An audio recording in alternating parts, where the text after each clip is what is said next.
আসসালামু আলাইকুম। চমৎকার একটা হাদিস শুনুন। মা বাবার আগে মারা যাওয়া শিশুদের জান্নাতের প্রজাপতির সঙ্গে তুলনা করা হয়েছে হাদিসে।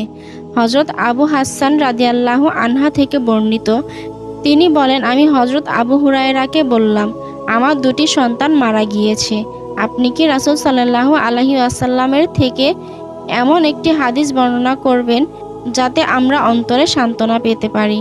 তখন আবু হুরায়রা রাদিয়াল্লাহু আনহা বললেন, হ্যাঁ, আমি নবীজিকে বলতে শুনেছি, ছোট বয়সে মৃত্যুবরণকারী সন্তানেরা জান্নাতে প্রজাপতির মতো।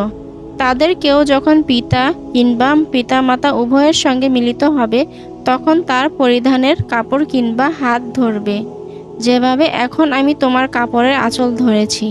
এরপর সেই কাপড় কিংবা তার হাত আর পরিত্যাগ করবে না, যতক্ষণ পর্যন্ত আল্লাহ তাআলা তাকে তার মা বাবা সহ জান্নাতে প্রবেশ না করাবেন। সুবহানাল্লাহ। আমাদের চ্যানেলটি প্লিজ সাবস্ক্রাইব করবেন এবং পাশে থাকা বেল আইকনটি প্রেস করবেন।